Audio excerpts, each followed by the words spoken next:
अस्सलाम वालेकुम। Hello friend and students, मैं हूं आपका ट्रेनर ज़ीशान अहमद और आज से हमने एक नई सीरीज़ स्टार्ट कर रहे हैं जो कि काफ़ी अरसे से मुझे कहा जा रहा था कि इस पे कुछ वीडियोस शेयर कर दें। उस सीरीज़ का नाम है हमारे पास एक PHP विद MySQL। वो स्टूडेंट जिन्होंने स्टैटिक वेबसाइट का कोर्स किया हुआ है, जिन्हें नॉलेज है HTML, CSS, जावास्क्रिप्ट, बूटस्ट्रैप की, तो अब उनका सेकंड स्टेप होता है कि वो किस तरीके से अपनी वेबसाइट को डायनामिक कर लें, उसको सर्वर से कनेक्ट कर लें, उसको डेटाबेस से कनेक्ट करें। तो हम इस सीरीज़ में ये देखेंगे कि किस तरीके से हमने MySQL स्टार्ट करना है, इंस्टॉल करना है और किस तरीके से हमने उस पर डेटाबेस क्रिएट करनी है और उसके बाद हम PHP को यूज़ करेंगे। तो हम अब तक जिन लोगों ने पहले तो चैनल सब्सक्राइब नहीं करा वो चैनल सब्सक्राइब कर दें ताकि जितनी भी वीडियोस आती रहें उन्हें पता लगता रहे और बेल आइकन को ज़रूर प्रेस करें। तो स्टार्ट करते हैं MySQL। और यहाँ पे हम अब देखेंगे लेक्चर 1 में कि किस तरीके से हमारे पास SQL होता है और क्या क्या चीज़ें शामिल हैं। तो एजेंडा हमारे पास है कि हम हिस्ट्री देखेंगे, व्हाट इज़ MySQL है, टाइप्स ऑफ डेटाबेस है और चैलेंजेस हैं। तो सबसे पहले अगर हम इंट्रोडक्शन पे आ जाएं तो MySQL की बात करें तो MySQL एक open source relationship database management system है। ओपन सोर्स का मतलब ये कि ये विदाउट लाइसेंस है आपके पास, आपको इसके लिए कोई लाइसेंस परचेज करने की ज़रूरत नहीं है, ना कोई सीरियल नंबर है इसका, ना कोई ऐसा एक्टिवेट है, फ्री ऑफ कॉस्ट है। और जब हम XAMPP इंस्टॉल करेंगे तो आपको समझ में आ जाएगा कि ये किस तरीके से चलता है। तो आज हमारा लेक्चर 1 है तो इसमें हम देखते हैं। इसका जो नाम है ख़ास तौर पे वो उस पे बहुत सारी आप इंटरनेट सर्च करेंगे तो मुख्तलिफ चीज़ें मिलेंगी, पर इसका नाम कॉम्बिनेशन है MySQL। My का मतलब मेरा है और SQL होता है हमारे पास जो एब्रीविएशन जब बनती है इसकी वो स्ट्रक्चर्ड क्यूरी लैंग्वेज है। तो मेरी स्ट्रक्चर्ड क्यूरी लैंग्वेज, तो स्ट्रक्चर्ड तो हो गया आपका कि आपने वेल डिफाइंड एक क्वेश्चन जो है वो क्यूरी की शक्ल में देना है जो कि इसकी प्रॉपर लैंग्वेज में हो। तो सेकंड जो हमारा टॉपिक 1 है जो कि हिस्ट्री है, तो इसमें हम देखते हैं कि ये कब बना, किन्होंने बनाया। MySQL created by Swedish company, एक स्वीडिश कंपनी ने बनाया MySQL लैब। स्वीडिश थे दोनों, 2 लोग थे जिसमें जिस तरह हम कहते हैं अक्सर जो बड़ी कंपनीज हैं उसमें 1 या 2 लोग ने ही, ज़्यादातर 2 ही लोगों ने या 2 से ज़्यादा लोगों ने उसे बनाया। आप माइक्रोसॉफ्ट ले लें, आप दूसरी कंपनी ले लें, तो उसी तरीके से। तो इनको बनाने वाले डेविड एक्समर्क हैं और एलन लार्सन हैं, फिनलैंड और स्वीडिश थे। और ये सारी चीज़ें हैं जो कि आप इसको मज़ीद डिफ़ाइन कर सकते हैं एक चीज़ों में और बहुत ज़्यादा इसके बारे में देख सकते हैं आप इंटरनेट पे। तो ओरिजिनल डेवलपमेंट जो है वो MySQL जो है वो इनकी थी 1994 में, इसका फर्स्ट वर्जन आया और उसके बाद 23 मई को 1995 को ही आया। ओरिजिनल ऑथर जो है वो हमने कहा MySQL लैब है और इनिशियल रिलीज जो है वो 23 मई 1995 है, जो कि तकरीबन 25 साल पहले है, बहुत बड़ा अरसा हो गया। ऑपरेटिंग सिस्टम अगर हम देखें तो सपोर्टेड किस पे है, लिनक्स है, सोलारिस है, मैक OS है और विंडोज़ है। तो तकरीबन तमाम ही ऑपरेटिंग सिस्टम पे MySQL रन होता है। तो ये 2 साहब थे, 2 हजरात थे जिन्होंने इसको बनाया, जो कि फाउंडर थे।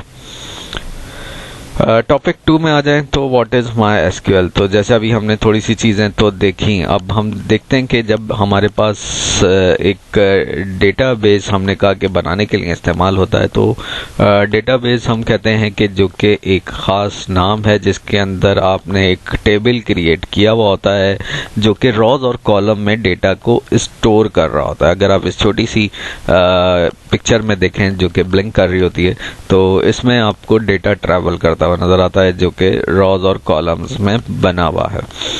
तो डेटाबेस आप बहुत सारी चीज़ों पे बना सकते हैं। आप स्कूल मैनेजमेंट सिस्टम पे बना सकते हैं, आप अपने ऑनलाइन स्टोर्स पे बना सकते हैं, आप टेलीफोन डायरेक्टरीज पे बना सकते हैं, जिस तरह इसमें एग्जांपल में दिया है कि आप उसको उनके name, phone number, address, email, billing detail सब चीज़ें आप रख सकते हैं। तो माई एसक्यूएल को अगर हम आसान लफ्ज़ों में डिफ़ाइन करें तो एक डेटाबेस टूल है और जो कि आपका रिकॉर्ड प्रॉपरली रॉज और कॉलम में स्टोर कर रहा होता है या रख रहा होता है, अपने पास सेव कर रहा होता है।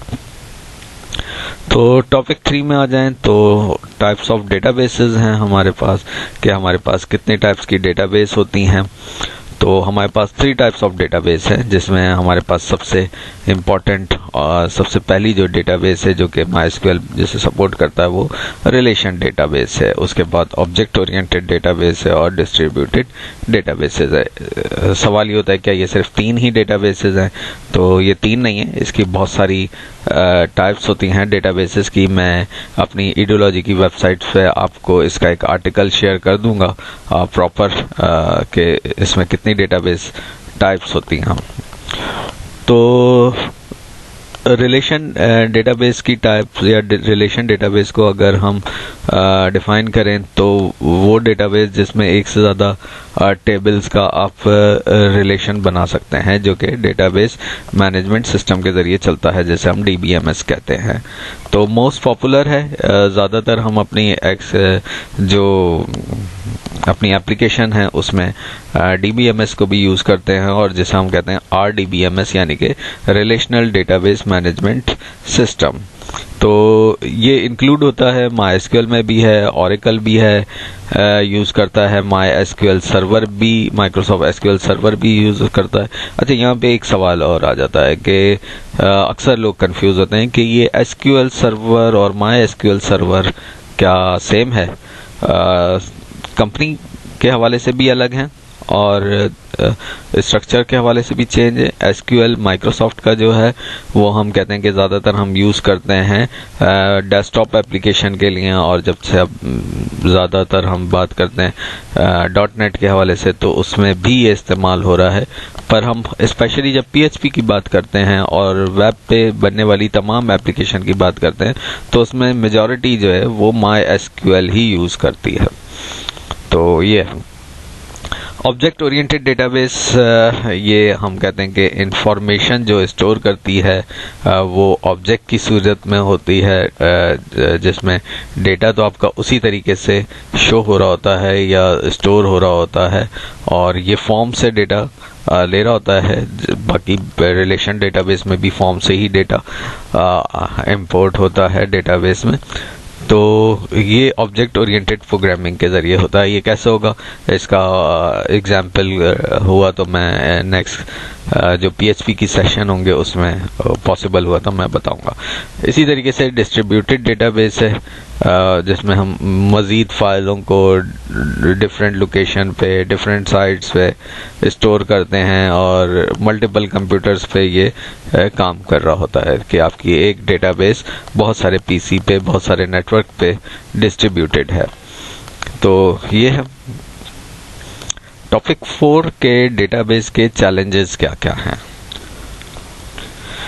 तो डेटाबेस के चैलेंजेस इस दौर में बहुत सारे हैं। एक तो ये कि डेटा हमारा बहुत ज़्यादा हो गया, एक बहुत बड़े वॉल्यूम में आ गया है, और उसको स्टोर करना, उसको सिक्योर करना वो हर एक छोटी बड़ी कंपनी की रिक्वायरमेंट है।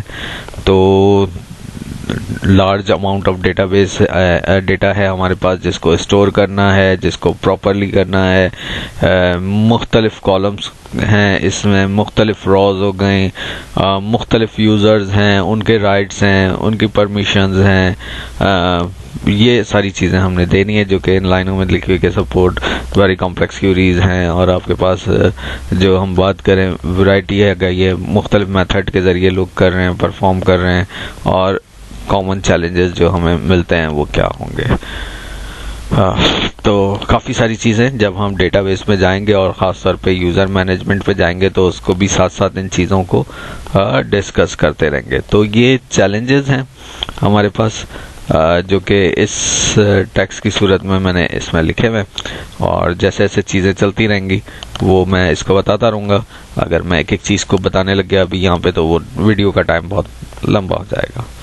तो ये सारी चीज़ें हैं, keeping up with demand, managing and maintaining the database and infrastructure. ये मेरी नज़र में भी बहुत इम्पोर्टेंट होता है कि आपकी डेटाबेस बन तो गई है और वो उसमें डेटा बहुत बड़ी तादाद में स्टोर हुआ है, उसमें कई टेबल बने हुए हैं, तो अब उस पूरी डेटाबेस को आप कैसे मैनेज करते रहेंगे, उसकी मेंटेनेंस है कि उसको किस तरीके से आपने सिक्योर भी रखना है और उसको मेंटेन भी रखना है। तो ये सारी चीज़ें हैं कि आपका डेटा जो है वो किसी तरीके से ख़राब ना हो।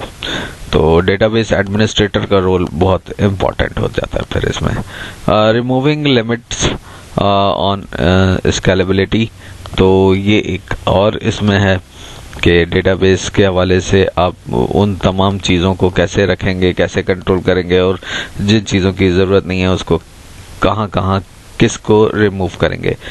रिमूविंग में हम कहते हैं कि आपको बहुत सारी चीज़ों का ख्याल रखना पड़ता है, क्योंकि अगर आपके एक टेबल दूसरे टेबल से लिंक है तो कोई ऐसा ही चीज़ रिमूव ना हो जाए जिससे आगे वाली चीज़ आपकी ख़राब हो जाए। इसी तरीके से कुछ यूज़र्स की परमिशंस हैं कि उनको अब जो कुछ अरसे के लिए जो राइट्स दिए थे वो अब आपने ख़त्म करने हैं। तो ये सारी चीज़ें हैं जो कि आपने इसमें देखनी है। तो लास्ट ये छोटा सा हमने इंट्रोडक्शन था। मज़ीद चीज़ों के लिए जैसे मैंने कहा मेरी वेबसाइट विज़िट कर लें, मैं आपको आखिर में डिस्क्रिप्शन में उसके लिंक्स शेयर कर दूंगा, और वरना आप डायरेक्ट जाके वेबसाइट पे विज़िट करके आपको चीज़ें नज़र आ जाएंगी सामने नेविगेशन पे, ब्लॉग्स में।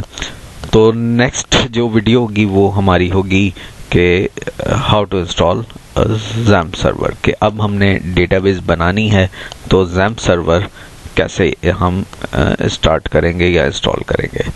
तो वीडियो के लास्ट में कमेंट्स करना ज़रूर याद रखिएगा और चैनल को सब्सक्राइब भी करिएगा।